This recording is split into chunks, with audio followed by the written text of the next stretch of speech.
গঙ্গা আর অর্জুনের ক্ষতি করতে এসেই ধরা পড়ে গেল মেঘনাথ। হ্যাঁ বন্ধুরা, এমনটাই দেখা যাবে। তাই সম্পূর্ণ জানতে ভিডিওটিতে লাইক দিয়ে চ্যানেলটি সাবস্ক্রাইব করে দেখতে থাকুন।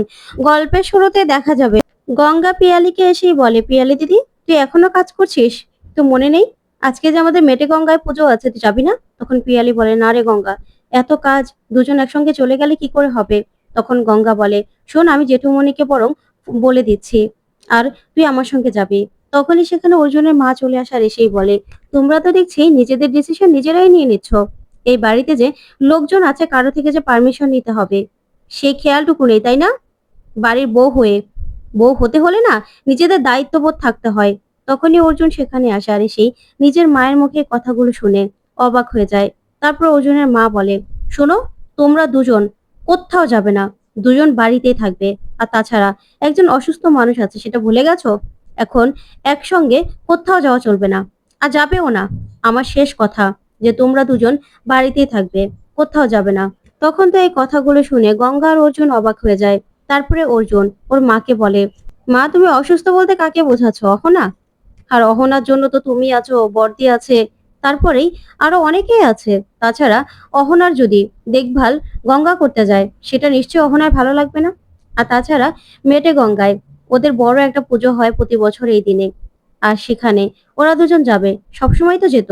তখন অর্জুনের মা বলে, শোনো, আমি ওদের শাশুড়ি মা আর বৌমা হিসেবে আমার কথা যদি অমান্য করে তাহলে তো আমার কিছু করার নেই, তাই না? তখনই অর্জুনের মায়ের মুখে এই কথাগুলো শুনে অবাক হয়। তখন দেখা যাবে অর্জুনের বাবা বলে ওঠে, বাবা, কবে থেকে তুমি ওদের শাশুড়ি মা হয়ে উঠেছো? আমি তো সেটাই জানতাম না। কবে থেকে ওদেরকে বৌমা মা ভাবা শুরু করেছো বলো তো? তখন এই কথা শুনে অর্জুনের মা রেগে যায় আর বলে, ভাস্কর শোনো, তুমি না একদম আমার সঙ্গে এরকম ভাবে কথা বলবে না। আমাকে নিয়ে মজা করছো তাই তো?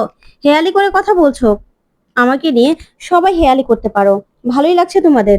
শোনো, আমি ওদের শাশুড়ি মা, আমি বলে দিয়েছি ওরা যাবে না। তখন অর্জুন বলে, বাবা, আমি তোমাকে বলে দিচ্ছি ওরা কিন্তু যাবে। আর তাছাড়া আমি ওদের কথা দিয়ে দিয়েছি যে ওরা যাবে, আর আমি ওদেরকে নিয়ে যাব নিজে। তখন এই কথা বলেই গঙ্গা আর পিয়ালিকে রেডি হতে বলে অর্জুন। তখনই অর্জুনের মা অর্জুনের বাবাকে বলে, দেখেছো তোমার বড় ছেলেকে আমি এই জন্য দেখতে পারি না, ও নাকি কি মা হিসেবে আমাকে মান্য করে, এই তার নমুনা। শোনো, আমি যদি ওর মাই হতাম আর আমাকে যদি সম্মানই করতো, তাহলে আমার কথা রাখতো, এইভাবে আমাকে সবার সামনে অসম্মান করতো না। সেই জন্যই আমি ওকে একদম দেখতে পারি না, আর কোনোদিন ওকে আমি সহ্য করতেও পারবো না। সবসময় বলে না আমি ওর সঙ্গে খারাপ ব্যবহার করি, এই জন্যই খারাপ ব্যবহার করি।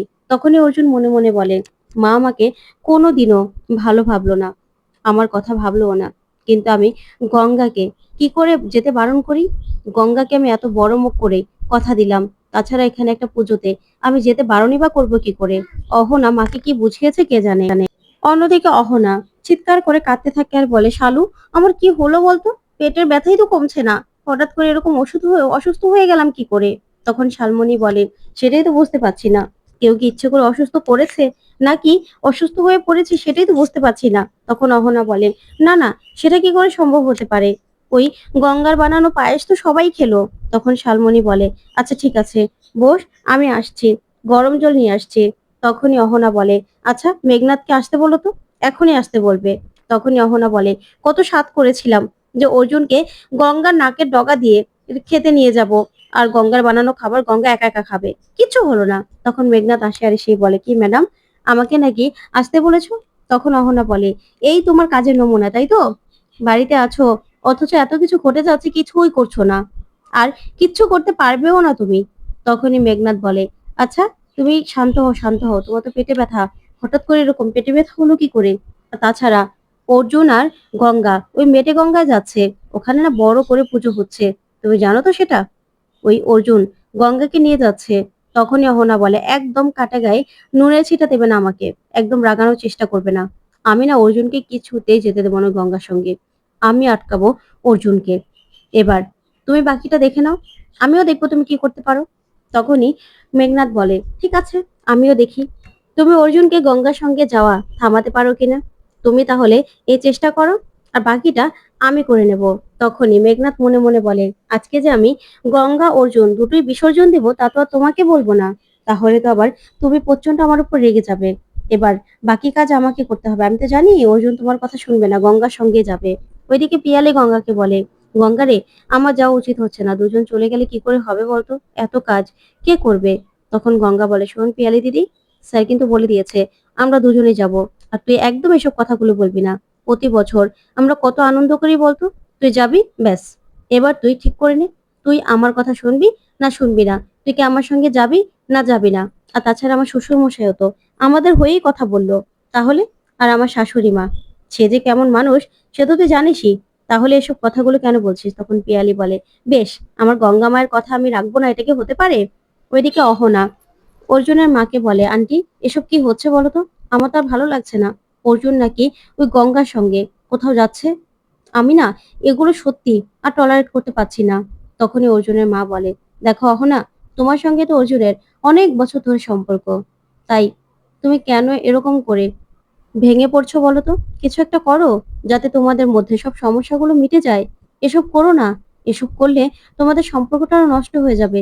তুমি বুঝতে পারছো না? কারণ অর্জুন ওই গঙ্গাকে কিছুতেই ভালোবাসতে পারে না। তাই তুমি একটু মাথাটা ঠান্ডা করো, আর কি করবে ভেবে চিন্তে করো।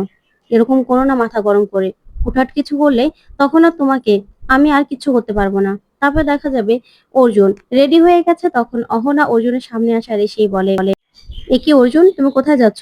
কোথাও বেরোচ্ছ নাকি? অফিসে যাওনি? তখন অর্জুন বলে, না, আজকে আমি অফিস যাইনি, আসলে আমি আজকে একটা পুজোতে যাব। তখন অহনা বলে, কোথায় যাবে? তখন অর্জুন বলে, তুমি ঠিক আছো তো? তখন অহনা বলে, আমি এতটা অসুস্থ, সারা রাতে তুমি আমাকে একবারও একটু দেখতে এলে না, আর এখন বলছো যে আমি কেমন আছি? শোনো, তুমি কোথাও যাবে না, আমার শরীর ভালো নয়। তখন অর্জুন বলে, শোনো, তোমার জন্য বর্দি বর্দা সবাই আছে বাড়িতে, কিন্তু গঙ্গার ওখানে পুজো, গঙ্গার সঙ্গে আগেরবার কি হয়েছিল তুমি তো জানোই, তাই এবার আর আমি গঙ্গাকে কিছুতেই একা ছাড়বো না, তাই আমাকে গঙ্গার সঙ্গে যেতেই হবে। তখন গঙ্গা দাঁড়িয়ে দাঁড়িয়ে সবটা শুনতে থাকে। তারপর অর্জুন বলে, গঙ্গা গঙ্গা চলো, তাড়াতাড়ি করে চলো। তারপরেই দেখা যাবে অর্জুন বেরিয়ে যায়। ওইদিকে গঙ্গা মনে মনে বলে, ম্যাডাম, এখনো স্যারকে আটকানোর চেষ্টা করেছিলেন, কিন্তু পারলেন না তো। তারপরে গঙ্গা অহনাকে বলে, ম্যাডাম আসি, আপনি আবার উত্তেজিত হবেন না, ঠিক আছে? এই বলেই চলে যায়। তখন অহনা বলে, আমার নাকে ডগা দিয়ে চলে গেল। তারপরেই গঙ্গা অর্জুনকে বলে, স্যার, আপনার যদি অহনা ম্যাডামের জন্য কষ্ট হয় তাহলে আপনি থেকে যেতে পারেন, আমরা বরং চলে যাব, আমি আর পিয়ালি দিদি রাতে আরতি করে চলে আসবো। তখন অর্জুন বলে, তোমাকে এত পাকামো করতে কে বলেছে? জানো তো যারা বেশি পাকামো করে তাদের কি বলা হয়? তখন গঙ্গা বলে, হ্যাঁ জানি তো, পাকা মেয়ে, আমার মা সবসময় বলতো। তখন অর্জুন বলে, শোনো, পড়ালেখা করছো তো, এক কথা উত্তর দিতে হবে, তাদেরকে বাচাল বলা হয়, তাই শিখে রাখো। তখন গঙ্গা বলে, আর যারা কম কথা বলে? তখন অর্জুন বলে, বড্ড পাকা হয়েছো তুমি। তারপরে দেখা যাবে পিয়ালি আসে আর এসেই বলে, আসলে একটু কাজটা সেরে তারপরে আসলাম। তখন অর্জুন বলে, সবসময় না এত কাজ কাজ করতে হয় না, চলো, সবসময় নিজের কথা, মাঝে মাঝে নিজের কথা ভাবতে হয়। এই বলেই সেখান থেকে গাড়ি দিয়ে ওরা বেরিয়ে পড়ে। ওইদিকে শালমণি আসে আর এসেই বলে, অহনা, আটকাতে পারলে না তো অর্জুনকে? আমিও জানি অর্জুনকে আটকাতে পারবে না, এখন তো গঙ্গার কথা ভাবছে, তাই না? তখন অহনা বলে, হ্যাঁ, আমাকে বললো জানো তো, যে আমাকে দেখার জন্য নাকি সবাই আছে, তোমরা আছো, আর গঙ্গার জন্য ও একাই আছে, গঙ্গাকে রক্ষা করার জন্য, সেই জন্য চলে গেল। আমার না ভালো লাগছে না শালমণিদি, হঠাৎ করে আমি এতটা অসুস্থ হয়ে গেলাম কি করে, আমি সেটাই বুঝতে পারছি না। তখন শালমণি বলে, আমিও সেটাই খুঁজে পাওয়ার ব্যবস্থা করছি, যে তুমি অসুস্থ হলে নাকি তোমাকে অসুস্থ বানানো হলো। তখন অহনা বলে, মানে? তখন শালমণি বলে, তুমি বাড়ি যাবে তো? গাড়ি চলে এসেছে, যাও, তোমার সঙ্গে আমি গিয়ে দেখা করে আসবো। ওইদিকে গঙ্গা আর পিয়ালি মন্দিরে গিয়ে খুব খুশি হয়ে যায়। তখন গঙ্গা বলে, ওই অহনা ম্যাডাম না স্যারকে এখনো আটকানোর চেষ্টা করছিল। তখন পিয়ালি বলে, শোন গঙ্গা, অর্জুন দা যেন কিছুতে জানতে না পারে তুই এসব মিশিয়েছিলি খাবারে, তাহলে কিন্তু প্রচন্ড রেগে যাবে, বুঝতে পেরেছিস? তাই একটু সাবধানে থাক। কিন্তু দাদাভাই কোথায় গেল রে? তখন গঙ্গা বলে, ওই তো আসছে, এখন গাড়ি পার্কিং করাটা কি কম কথা? তখনই অর্জুনকে দেখতে পায় যে অর্জুন পুজোর বাজার করে তারপরে নিয়ে আসছে। তখন পিয়ালি আর গঙ্গা ভীষণ খুশি হয়ে যায় আর বলে, বাহ, স্যার তো দেখছি পুজো বাজার করে নিয়ে এসেছে। তখন পিয়ালিকে এসেই সেই ব্যাগগুলো ধরিয়ে দেয় অর্জুন, আর অর্জুনকে দেখেই গঙ্গার মা সহ সেই মেটে গঙ্গার সবাই ভীষণ খুশি হয় আর ভীষণ প্রশংসা করতে থাকে। তখন গঙ্গার মা বলে, আজকে প্রথম জামাই আর মেয়ে আমাদের সঙ্গে পুজো করবে। তারপরে বলি বলে, আজকে আমরা নাচে গানে সবাই মেতে উঠবো। ওইদিকে গঙ্গার মা গঙ্গাকে বলে, গঙ্গা মা, দেখছিস জামাই এসেছে, জামাই আসাতে না সবাই ভীষণ খুশি হয়েছে, তুই বড় ভাগ্যবতী রে মা, জামাইকে দেখে শুনে রাখিস, জামাইয়ের জন্য কোনো রকম কোনো কিছু না হয়। তখন গঙ্গা বলে, না রে মা, কিচ্ছু হবে না। তখনই গঙ্গা বলে, আমাকে শুধুমাত্র স্যার একা ছাড়বেন না বলে এখানে এসেছে। তখন গঙ্গার মা বলে, তোকে জামাই পাহারা দেওয়ার জন্য এসেছে? দেখেছিস কত ভাগ্য করে জামাই পেয়েছিস। তখন বুলি বলে, হ্যাঁ রে গঙ্গা, নাচতে হবে তো, চল নেচে তারপরে পুজো দিতে হবে। তখন গঙ্গার মা বলে, হ্যাঁ যা তুই মা গঙ্গেশ্বরীকে ভালো করে পুজো কর। তারপরে দেখা যাবে অর্জুন গঙ্গার কাণ্ড দেখে তাকিয়ে থাকে। তারপরে সেখানে রীতি হলো তীর দিয়ে ওপারে কাপড় ছোড়া, সেই কাজটাই অর্জুন করতে থাকে।